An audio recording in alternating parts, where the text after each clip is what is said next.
मूंछों में तनी हुई बगावत, आंखों में सुलगता हुआ गुस्सा और दिल में जगी हुई ज्वाला, जिसने पूरे सिस्टम की नींव को हिला डाला, जिसे संघर्षों ने है पाला। आला रे आला, चंद्रशेखर आजाद रावण आला। चंद्रशेखर आजाद रावण वो शख्सियत है, ये सिर्फ नाम नहीं है, ये करोड़ों युवाओं के सर का ताज है। खाई हो, गालियां खाई हो, जिसने अपने बच्चे की फीस भरने के लिए खेतों में फसलें काटी हो, जिसने 2 जून की रोटी पाने के लिए किसी के घरों का मैला उठाया हो, और जिसने भरी दोपहरी में, जेठ की भरी दोपहरी में रिक्शा चलाया हो, या जो सरहदों पर खड़े होकर के इस देश की रक्षा के लिए अपने सर कटवाया हो, या फिर जिसने नगर निगम की नाली साफ करते वक्त अपनी जान गंवाई हो, और जिन बूढ़ी आंखों ने अपने बच्चे को अपनी आंखों से मरते देखा हो, जिस बाप ने अपनी आंखों से अपनी बेटी की इज्जत को गिद्धों के द्वारा नुचते देखा हो, उन तमाम बहुजन वीर योद्धाओं को, शूरवीरों को, महिलाओं को और मेरे नीले बाज सिपाहियों को, साथियों को मैं बहुजन भारत की बेटी कामना जगन्नाथ इस लखीमपुर खीरी की धरती से महान सम्राट अशोक की जयंती पर आपकी वीरता का, आपकी साहस का, आपके शौर्य का 100 बार नमन करती हूं, सलाम करती हूं।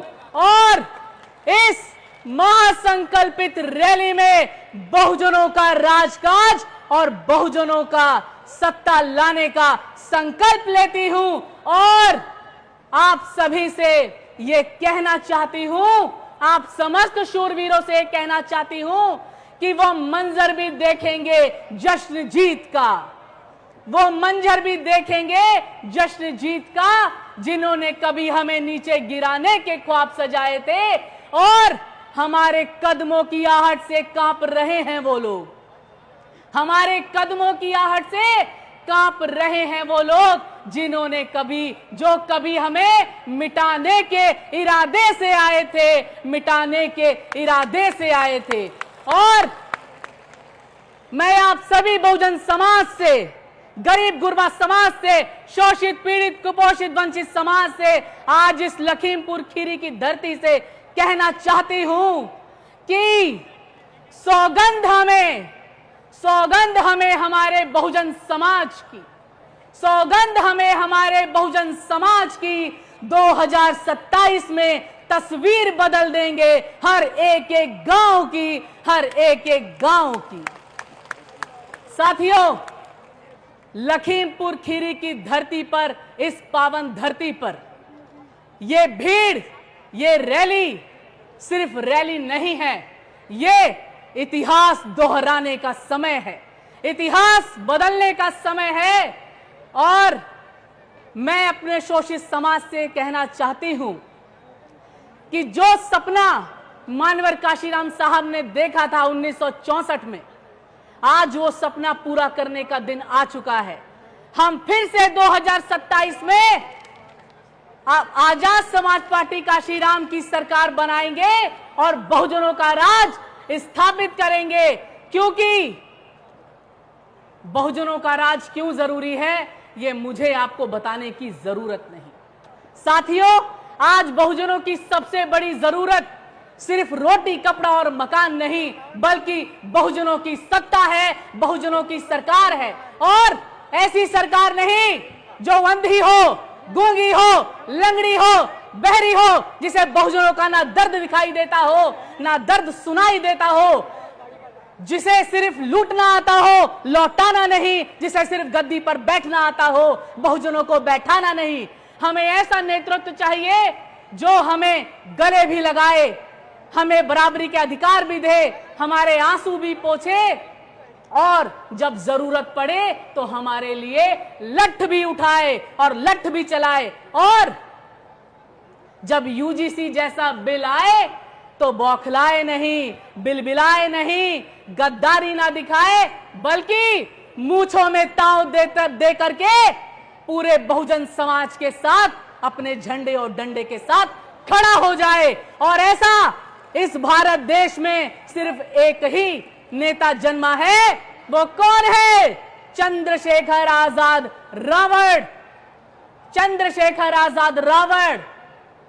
साथियों, आप जानते हो दशकों से लठ बजाए जा रहे हैं हमारे ऊपर, और बहनों की इज्जत लूटना तो एक आम हो गया है।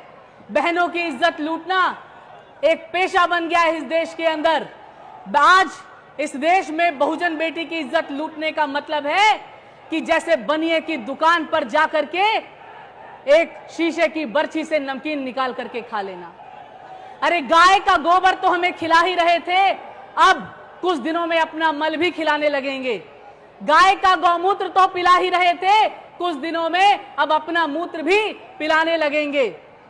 साथियों, सबसे बड़ा दुख इस बात का है कि जब ये गाय का गोबर गौमूत्र जब हमें खिलाया जा रहा था, तो जिस बहुजन समाज ने जिन नेताओं पर भरोसा किया, जिन नेताओं को सत्ता का स्वाद चखाया, जिन्हें मलाई खिलाई, वो लोग चुप्पी साधे बैठे रहे।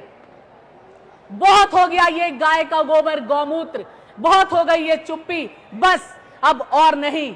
सुनो बहुजनों, ये देश धूल फाकते बाबाओं का नहीं, ये देश कलम से क्रांति लिखने वाले बाबा साहब का देश है। इस देश के कण कण में मूल निवासियों की बनाई हुई जन्नत है, खून पसीने की झलक मिलती है। और आज ये जो मनुवादी मुखपुत्रियां मनुवादियों के पीठ पे चढ़ करके ब्राह्मणवाद का नारा देती हैं, तो ये क्या जानेगी बहुजन बेटियों का दुख और दर्द। हम जानते हैं हमारी बहनों ने, हमारी बेटियों ने, हमारी माताओं ने क्या दर्द सहा है। ये वही लोग हैं, ये वही मनुवादी हैं जिन्होंने हमारी माताओं के पेट को चीर करके हमारे बच्चों को तलवार की नोक पर टंगा दिया था। ये वही मिट्टी है, ये वही मनुवादी लोग हैं जिन्होंने हमारी माता नंगेली को, इस देश के बहुजन बेटियों को तन ढकने के लिए अपनी जान कुर्बान करनी पड़ी थी। और ये वही मनुवादी लोग हैं जिन्होंने हमारी फूल जैसी बच्ची फूलन देवी को पूरे बिरादरी ने मिलकर के उसके साथ दुष्कर्म किया था और उसका सीने का मांस तक नोच करके खा गए थे।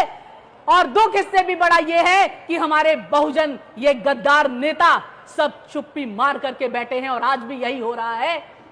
और इन्हें डर आज ना मायावती जी से है, ना अखिलेश यादव से है, ना इन्हें राहुल गांधी से डर है। इन्हें डर आज है तो सिर्फ चंद्रशेखर आजाद रावण से डर है, क्योंकि ये वो रावण है जिसे तुम्हारी सारी चालों की खबर है। तुम्हारे साम दाम दंड भेद सब कुछ बेअसर है इसके आगे। और बहुजन वासियों, जब भी आपसे पूछे कोई कि आखिर चंद्रशेखर आजाद रावण ही क्यों, तो मेरी बातों को ध्यान से सुनो। बाबा साहब ने हमें हाथों में कलम थमाई, मानवर काशीराम साहब ने हमें सत्ता दिखाई, और हमारे चंद्रशेखर आजाद रावण जी ने बहुजनों की डूबती हुई नैया पार कराई। और जो बहुजनों का सूरज डूब गया था, बहुजन राजनीति का जो सूरज डूब गया था, वो कब का डूब गया होता अगर चंद्रशेखर आजाद नहीं होते। और संसद में पहुंच करके इस मनुवादी सरकार में करोड़ों दुश्मनों से लड़ करके और अपने जिंदा